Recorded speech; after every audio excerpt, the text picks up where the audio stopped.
just remember, every time you lose a deal or somebody fires you or whatever the case may be, like use that as a growth opportunity and just say, what can I take away from this? What can I do to make myself 1% better tomorrow? It was quite the task that you guys raised as much equity as you did as quickly as you did. Takes a team, a village. Absolutely. A big pod. Yeah, right. Welcome to Wired, Stories of Impactful Women podcast, where we spotlight bold, brilliant women shaping the future of commercial real estate, business, leadership, and beyond. I'm Kimberly Downs. And I'm Heather Luce. We're the voices behind Wired, that's women in real estate development, and your host for honest, empowering conversations that go way beyond buildings. Every other Wednesday, we sit down with women of influence, entrepreneurs, innovators, and change makers to share their stories, insights, and the unfiltered truth behind their success. So whether you're building a business, growing in your career, or carving your own path, you'll find connection, mentorship, and real-world tools right here. This is Wired, Stories of Impactful Women podcast.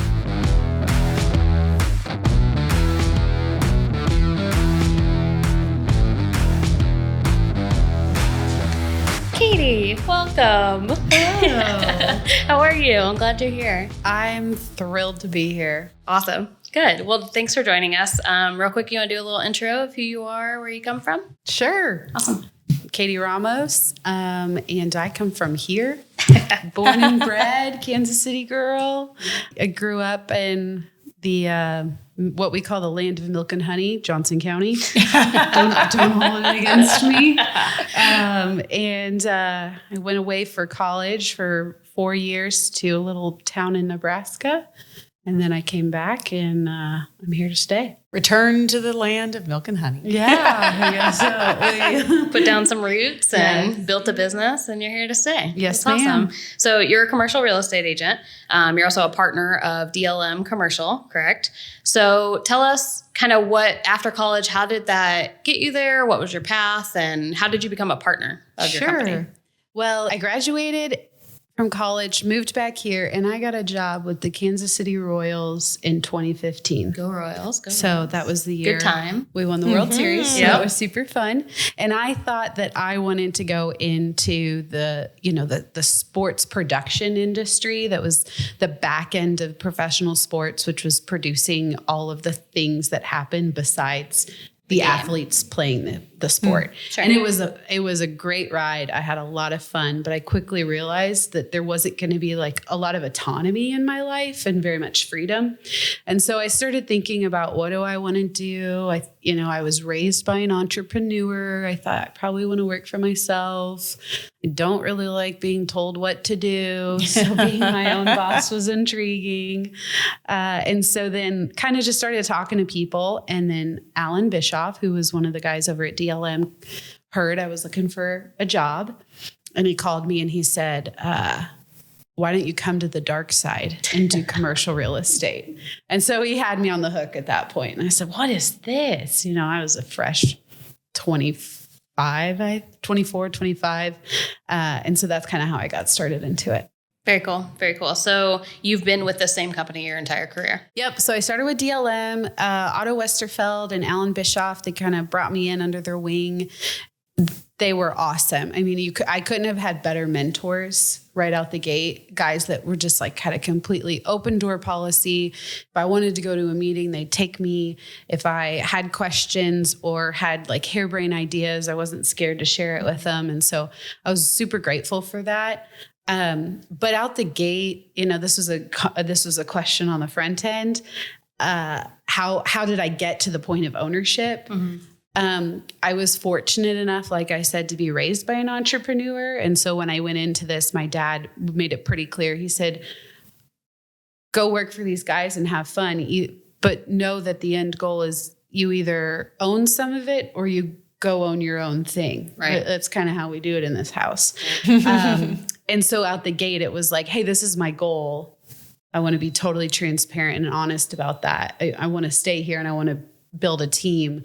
But at some point, I've got to have some ownership. And they were supportive of that. Yeah, they were. Fantastic. And I think a lot of it was because I just set the expectation and I was empowered by other people to be able to do that. And so I'm grateful for it. And so now got to a place where I had the opportunity to buy in, and now Alan and I are partners in DLM Commercial Real Estate Services and DLM Property Management.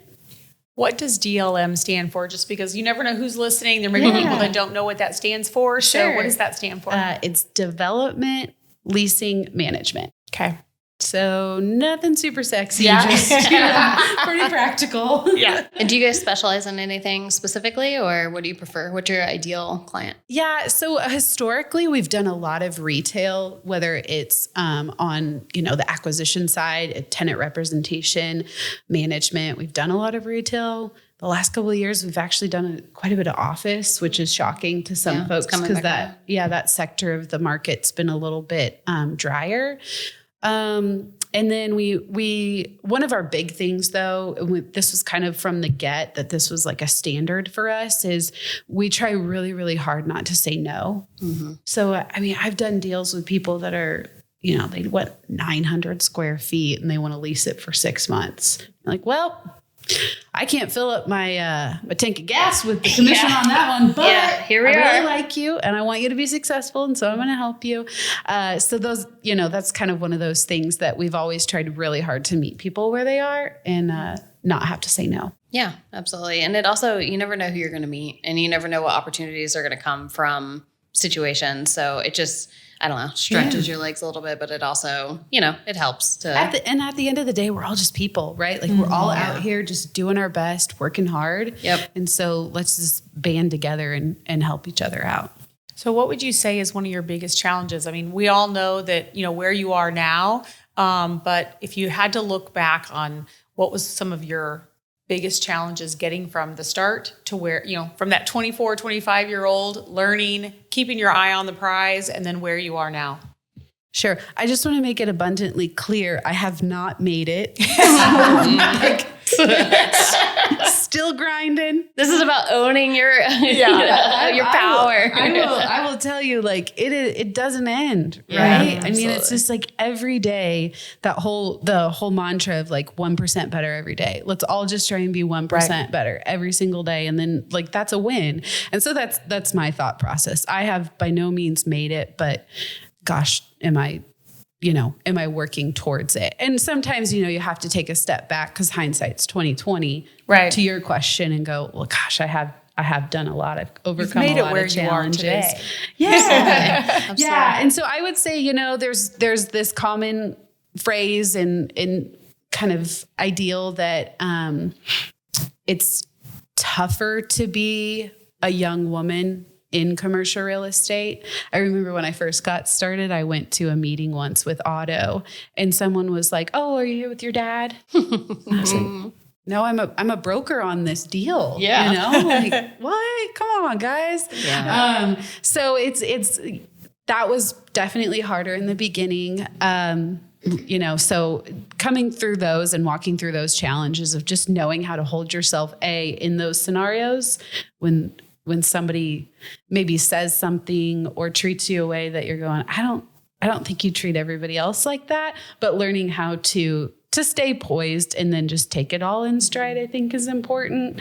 That's definitely been a challenge. And then Heather knows this, but like we're in an eat what you kill industry. So like when you're totally commission based, there are seasons of time that you're like, why am I doing this? Oh yeah. I just had 6 deals fall apart or, whatever the case may be. And so being able to like grapple through that successfully helps you, I think, with your longevity and stick with it in the long run. And I'm very, very fortunate that I got married at 23, so my husband and I have been married since we were babies, it feels like. I look back, 23, we had no idea what we were doing. Yeah. But so he's always had a very consistent income and we just were able to rely on that and live off of that so that I could spend the time building my career. Awesome. So thanks, Trev. Appreciate you. Always looking. Shout out. Yeah, exactly. It's all about how we handle those challenges, right? And who we have in our corner helping us get there. So shifting gears just a little bit. So talking about Wired, your role with Wired, you've been a member. How long have you been part of it? Or what brought you to it, I guess? Yeah, I can't remember who invited me to Wired at the beginning, but somebody told me about it when I first got into the industry-ish. I bet I went to my first coffee in like 2018, maybe. So it might have been ready because you and I went through the Real Estate Diversity Initiative program together through ULI. That's where I think I might have originally heard about Wired. Girl, I invited you to Wired. You were already a part of it? Yeah. It was because it was around the same time. That's what we became like best friends. I know. It was around the same time, but I couldn't remember if you were actually a part of it or if you were also getting into it like I was. Yeah. No, I was already in it. And I'd been in it, but kind of like on and off as time allowed, you know, and I've got young kids and we've all, you know, it's like, you've got that cycle of stuff and all those seasons, but, yes. And so then I started after the Ready program with the ULI, I think is kind of when I thought, man, I got to dig into Wired a little bit more. So I started showing up for stuff more. I remember you were the voice for me that said, you know, you don't have to be a commercial real estate agent for this group. It can be anybody that wants to be a developer or investor or, you know, own commercial. So I think I remember you being that voice of saying, you should just come check it out, you know, which is good. We all needed that. And it can be intimidating when you're not sure and like, where do I fit in and all that kind of stuff. And I'm like, you gotta take it for a test drive. Right. So moving forward, all these years later, you obviously got more involved and now you're the investment chair on the board, right? Yeah. Yes, ma'am. Yeah. So tell us about that and kind of what does that role entail for you? That has been a really fun experience so far. So this is my first year doing it, 2025. Somebody nominated me, which I think is more of just like a voluntold type deal. You know what I mean? No, I'd say you're pretty qualified for the role. Honestly. It was awesome when someone said, hey, do you want to do this? And I'm like, yes, because I love to learn, you know, and I felt like it was an opportunity for me to continue to grow in certain areas that I identified that I was good at. And then there were other areas that I thought, I could use some strengthening there. So as far as the investment chair goes, really my role is kind of like a first stop for anyone that's in Wired that has an investment opportunity that they want to pitch to the group. Right. So if you're driving down the road and you're like, hey, that building, it's got, you know, it's looks like it's been neglected and nobody's given it any love for a while. I wonder what would happen if we went and we bought it and we filled it up. And then you call me and you're like, hey, Katie, this is what I'm thinking. And I'd shoot back to you, Heather. I'd be like, that sounds awesome. Here's like a list of questions to ask yourself. And here's a pro forma like template. Use this, go answer some of these questions, come back to me. Let's walk through it. Right. And then if we think it has legs, then we'll refine it and we'll dig more into it and we'll get it to a place where we can take it to the entire group and start putting a pitch together. Yep, absolutely. So recently, one of those was the Pod Project. Tell us all about that project and how it came about. Yes. So the queen, Yeah. Cheryl Vickers, you know, Cheryl casts I tell everybody this, Cheryl can cast a vision 1,000 miles. So like if you need somebody to help you, if you can see it in your head, but you can't figure out quite how to cast it, I would say call Cheryl, but she'll kill me because then she'll be like, everyone's calling me, Katie. Stop telling people to call me. But I would say, you know, she can cast a vision. So she called myself and she called Heather and she said, hey, I found this building and I think that I've got some interest in it and here's some of my thoughts and so on and so forth. Will you guys meet me at the building? And so she essentially did what you're saying. She brought it to the investment chair. But she is not like the prime student. So don't, you know, Cheryl, you know. She's the reason we have steps in place. Yes, to, you know. She's our wild hair, but that's why we like her and she gets deals done. And I tell people that all the time. So I said, yeah, let's go look at it. And so we went and we looked at it and we walked it with the broker who was listing it. And I said, wow, you really want to shoot for the stars on this one. And she's like, I think it's attainable. And so we started talking about it. We started talking about the nitty gritty and all the fun little details and drilling down and you know, coming there, they're still on the Prairie Village project, but they were like kind of coming off of it. Mm-hmm. And so I think there was like a lot of really fresh experience from that one that Cheryl and Heather both felt like that they could, you know, kind of bring over to this one to make it even more refined. Yeah, for sure. So once you decided that it is a good project to present to the group, let's start pitching it. What were the first steps of getting as many people on board? Because it was quite the task that you guys raised as much equity as you did as quickly as you did. And so I'm curious kind of how that process came about, and did you expect, I don't know, I don't want to say did you think you could do it, but it was a tall task, like you said, and you did it. And so I'm very curious from your perspective of what that was like, kind of going through that about this is what we're going to have to do. And then you start doing it, and then this is what we did, Sure. No, out the gate, I was like, this is a tall order. This is office. People are kind of not sure. Some folks are shying away. Some people are running towards it. So yeah, it was definitely out the gate. It was like, this is going to be a big one. So I'm going to back it up. One of the questions that you asked in there was, what's one of the first things? It's the pro forma. It's all about numbers, right? It has it's to pencil. gotta stinking pencil, and it's got to pencil theoretically. It's got to pencil if everything goes wrong, or if 20% of things go wrong, if 42% of things go this way. And so it was a lot of just going back and forth on that.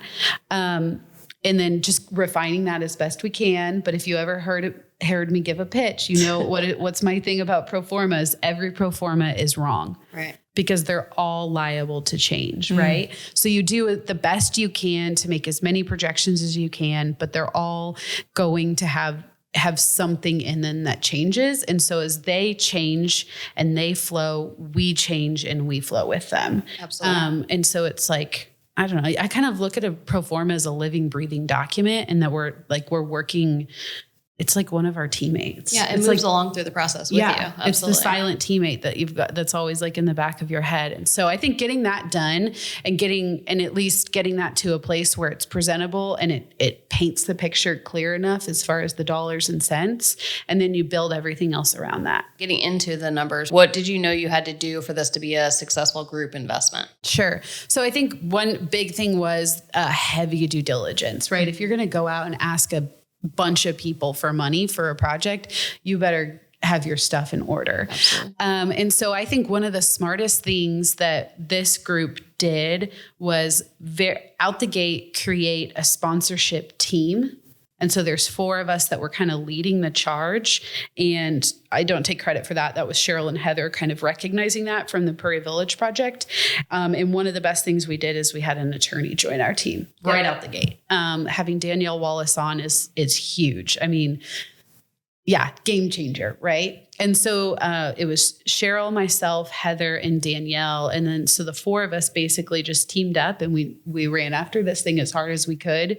We turned over every stone we could possibly think of during that due diligence and inspection period. And we asked as many questions as we could. And, you get to that point where you're starting to get almost self-conscious of, am I being obnoxious? Am I going too deep? Yeah. And then you're like, wait a second. It's a lot of money. I'm being really darn obnoxious. Yeah, exactly. I can't quit on this until I feel like peace and I can sleep at night and I can go, there was no stone unturned. Let's move forward with it. And that's what we did. And I mean, it took a lot of time and a lot of energy. And so you have to, as you go into these types of things, really be willing to set that apart within whatever your already daily life frame looks like, is to be able to work in some extra time. Yeah, that's what I always think about is everybody has full-time jobs. This is on top of what we're already hustling on every day, and everybody's moms in that group, and everybody's,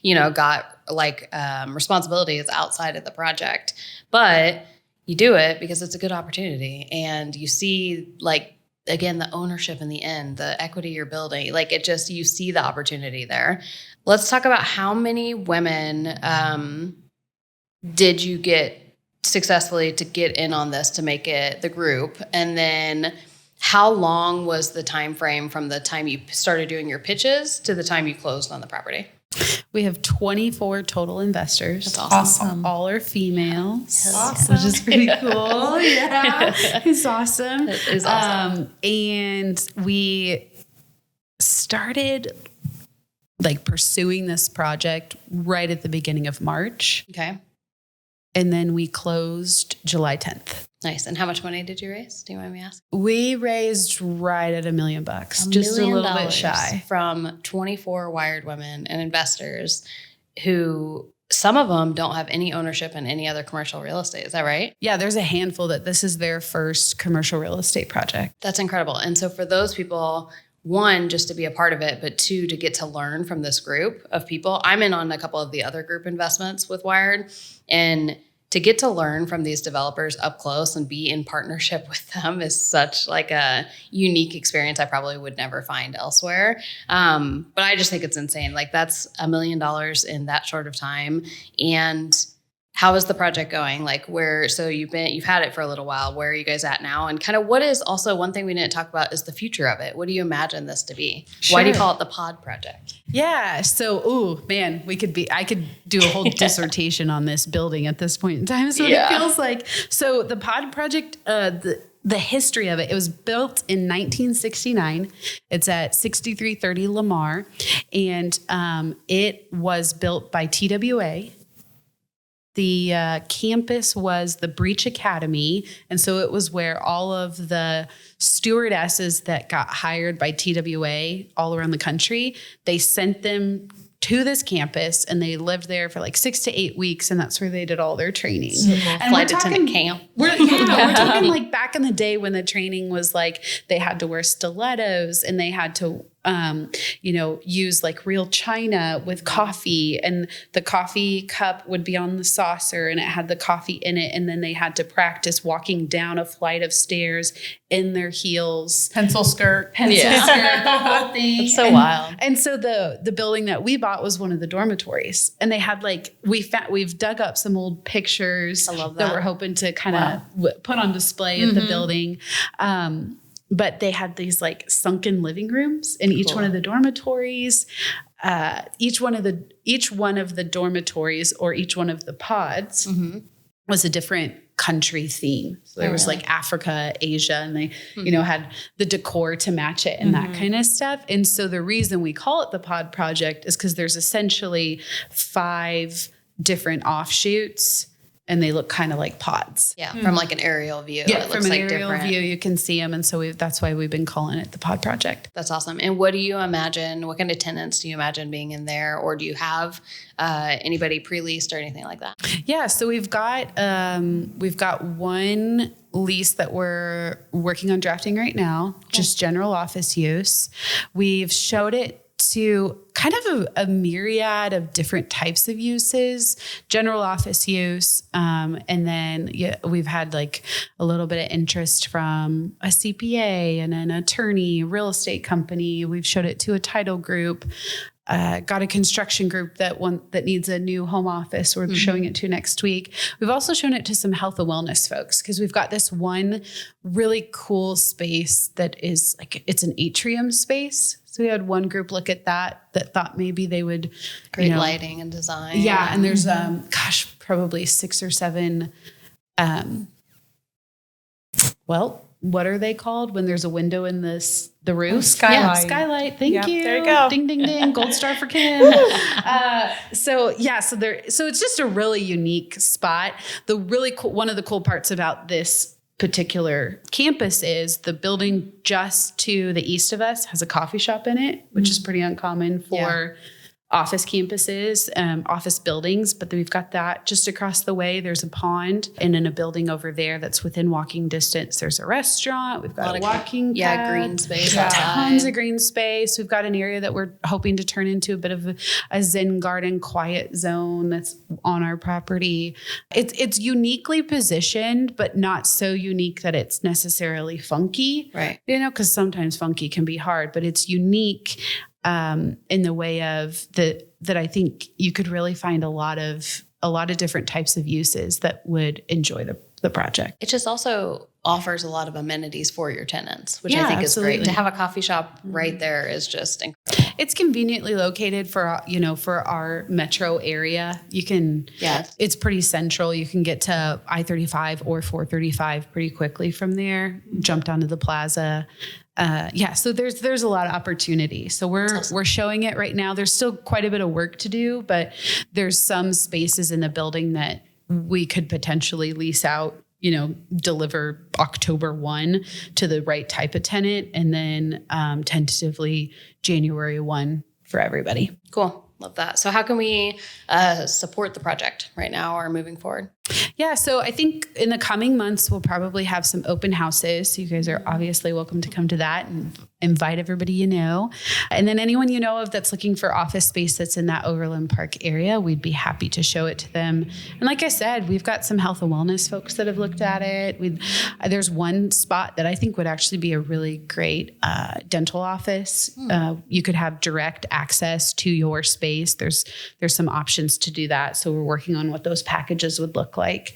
So I think just getting the word out there and letting people know about it, and that there's like a really cool group of people that just bought this building. Yeah. And, women landlords is always a bonus. There you go. So also, what advice do you have for women that are looking to grow or just even make their first commercial purchase, learn about it? The pro form, you mentioned, different things like that, where some people are probably like, oh my goodness, that's foreign language to me. What does that look like?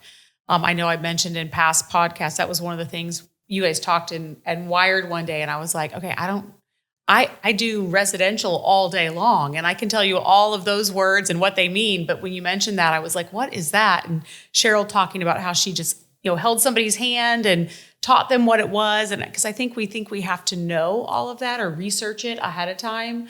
So what would be your advice to women that want to make their first purchase or even just want to look into what does that look like? Sure. My first response is come to Wired. Yes. Come to a Wired coffee or happy hour always. It's a great starting spot. And if you don't know anyone, come find me or Heather or Kim, and we'll be your friend. And then on top of that, I think one of the biggest things that's made me successful to this point is mentorship.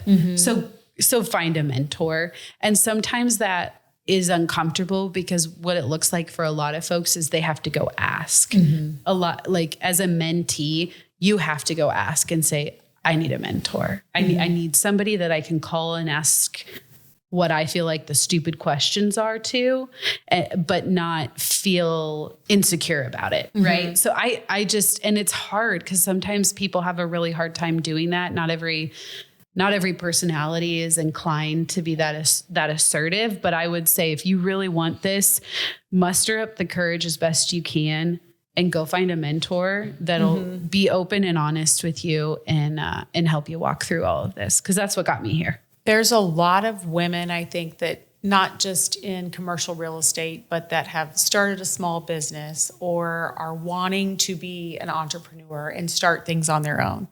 What would be one thing that you would tell a young 23, 24-year-old girl that says, like we've had in the group this coffee last month, and we were like, I think we had 3 or 4, and they're like, I'm 21 and I just don't know what it's about. What piece of advice would you give them besides having a mentor to just say, go for it or keep your eye on the prize? Like, what would you say? I would say, put yourself out there. So even if it feels like uncomfortable to go in the room, like go in the room because there's a lot of growth opportunity there. Keep a growth mindset of every time you get beat down, just remember every time you lose a deal or somebody fires you or whatever the case may be, like use that as a growth opportunity and just say, what can I take away from this? What can I do to make myself 1% better tomorrow? And then put yourself back in the fire and continue to assert yourself. I kind of alluded to it in the beginning, but like set expectations, be honest about what it is that you want with folks. I've been told that I'm pushy or that I'm like aggressive. I've also been told that I'm diplomatic and assertive. So it's all about how you frame it.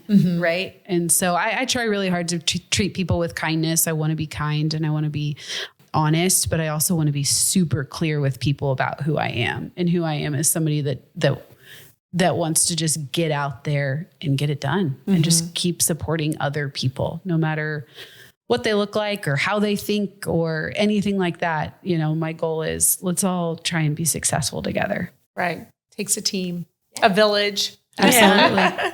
A big pod. Yeah, right. Well, you're just a strong woman and you know what you want. And I think that that's such a great piece of advice in life, but also just in business. Like, you don't know unless you ask, right? And if you do know and you know what you want, you have to put it out there because nobody's going to read your mind and nobody's going to just give it to you. You have to put it out there. So I have always admired you, Katie, and I love that we are friends and I love that we're connected in so many different ways. And I'm really grateful that you joined us today. Yes, Is there anything else you want to plug or anything coming up fun in your life or anything?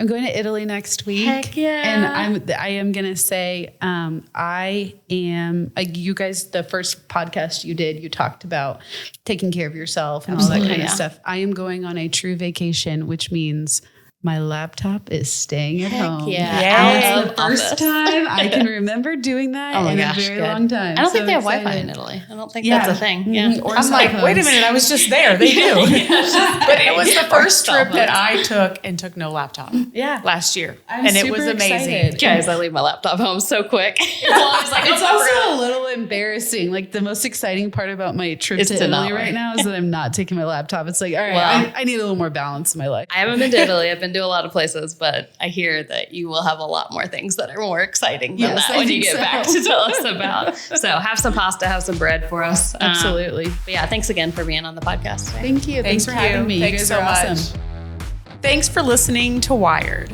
where Kansas City ideas come to life. We hope you left today with something useful, something you can act on, share, or carry forward. And make sure you check out our next episode, which features Cheryl Hartel and Jenny Vergara. They are women leaders in the culinary world and also Wired leadership as well. Subscribe to the show so you don't miss what's next. And if this conversation matters to you, chances are it'll matter to someone else too. We will catch you here, right on Wired.